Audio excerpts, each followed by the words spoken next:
Hello students, welcome back to my channel. आज की इस वीडियो में हम सबसे पहले सीखेंगे कि कैसे पता लगाना है कि चेक सेम डे पर डिपॉजिट हो रहा है या लेटर डेट पर डिपॉजिट हो रहा है। फिर इन दोनों केसेस को कैसे रिकॉर्ड करना है कैश बुक में, वो हम सीखेंगे। तो चलिए सीखते हैं। देखो, जब भी आपको क्वेश्चन दे रखा हो और चेक से रिलेटेड ट्रांजैक्शन आपके सामने आ जाए तो उसे सबसे पहले ध्यान से पढ़ना। देखो, पहला case, 1 July received a check from Ajay rupees 15,000।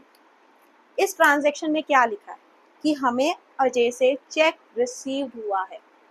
Deposit से रिलेटेड कोई इंफॉर्मेशन नहीं है। जब भी आपको ऐसी ट्रांजैक्शन दिखे तो सबसे पहले आपको क्या करना है, पूरा क्वेश्चन ध्यान से पढ़ना है। और जब आप क्वेश्चन पढ़ रहे हो तो आपको 2 पॉइंट्स को ध्यान में रखना है। पहला, कि इस चेक अजय के चेक से रिलेटेड कोई इंफॉर्मेशन आगे है कि नहीं, या 1 जुलाई के चेक से रिलेटेड कोई इंफॉर्मेशन आगे है कि नहीं। अगर पूरे क्वेश्चन में इस चेक से रिलेटेड कोई इंफॉर्मेशन नहीं है तो आप ये अज्यूम कर लोगे कि चेक सेम डेट पर ही डिपॉजिट कर दिया गया है बैंक में। क्लियर है? तो इस केस में कैश बुक में कैसे रिकॉर्डिंग की जाएगी? देखो, चेक रिसीव्ड हुआ है और हमने बैंक में डिपॉजिट करवा दिया है तो बैंक बैलेंस क्या होगा? इंक्रीज। और बैंक बैलेंस जब इंक्रीज होता है तो कौन सी साइड पे हम रिकॉर्ड करते हैं? डेबिट साइड में। बैंक कॉलम में जाएंगे, कितनी अमाउंट? 15,000। ठीक है। और सामने क्या लिखेंगे? किसने चेक दिया था? बैंक बैलेंस क्यों इंक्रीज हुआ है? क्योंकि अजय का चेक डिपॉजिट हुआ है बैंक में, तो टू अजय। क्लियर यहां तक? देखो, अब यहाँ पर पूरे क्वेश्चन में कोई इंफॉर्मेशन हमें नहीं है डिपॉजिट से रिलेटेड, तो हमें सेफ साइड होने के लिए वर्किंग नोट में एक पॉइंट लिखना है कि हमें डिपॉजिट से रिलेटेड कोई इंफॉर्मेशन नहीं है, इसलिए हम अज्यूम कर रहे हैं कि 1 जुलाई को ही अजय का चेक बैंक में डिपॉजिट हो गया है। ये आपको वर्किंग नोट में क्लियर कट लिखना है और वर्किंग नोट का जो नंबर होगा वो आपको यहाँ पर मेंशन करना है। क्लियर है पहला केस? अब दूसरा केस देखते हैं, क्वेश्चन के थ्रू समझते हैं। 3 July receive a cheque from Vinod rupees 50,000। 3 जुलाई को विनोद से चेक रिसीव हुआ है 50,000 रुपए का। जब हमें ऐसी ट्रांजैक्शन दिखे तो हमें क्या करना है? पूरा क्वेश्चन पढ़ना है और क्वेश्चन में हमें ये ढूंढना है कि क्या विनोद का चेक किसी और डेट पे डिपॉजिट हुआ है, या कहीं पर ये लिखा है कि 3 जुलाई वाला चेक डिपॉजिट हुआ है। अगर कोई इंफॉर्मेशन नहीं है तो हमें क्या करना है? 3 जुलाई को ही चेक को डिपॉजिट शो कर देना है। क्लियर है? अब सेकंड केस में जब मैंने पूरा क्वेश्चन पढ़ा तो मैंने ये फाइंड आउट किया कि 5 जुलाई को ये जो 3 जुलाई वाला चेक है वो डिपॉजिट हुआ है। देखो, check received from Vinod deposited into bank, या आपको ये लिखा है check received on 3 July deposited into bank. क्या समझे कि जो 5 जुलाई को चेक को डिपॉजिट कराया गया है। क्लियर है कि कैसे फाइंड आउट करना है? अब इनको रिकॉर्ड कैसे करते हैं वो समझो।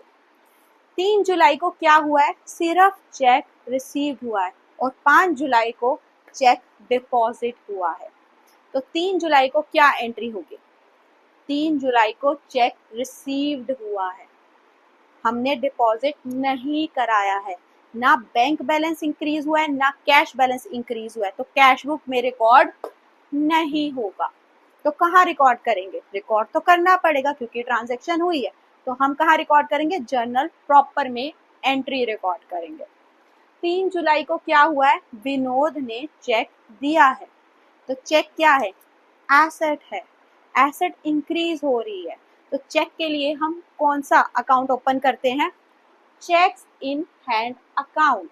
एसेट बढ़ रही है, अकाउंट क्या होगा? डेबिट। विनोद ने हमें चेक दिया है। विनोद हमारा कौन था?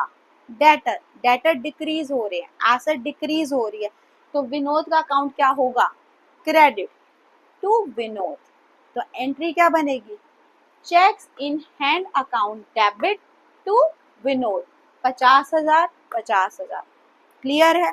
जब चेक रिसीव्ड होता है तो एंट्री क्या होती है, अब 5 जुलाई को हमने क्या किया है, चेक को डिपॉजिट करवा दिया।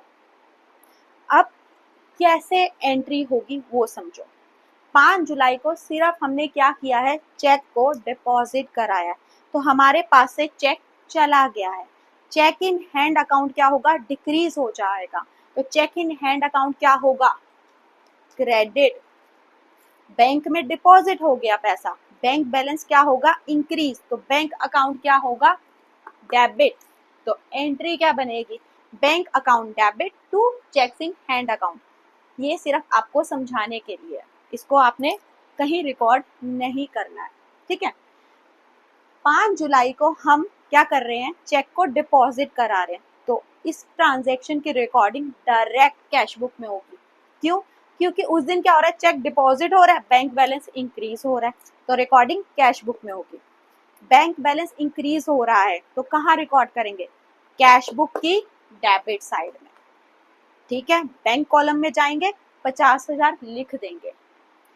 कब डिपॉजिट हुआ है, 5 जुलाई को, डेट में 5 जुलाई लिखेंगे, और सामने क्या लिखेंगे, हमने अब क्या किया है, 5 जुलाई को चेक को डिपॉजिट कराया, तो क्या आएगा, to cheques in hand account.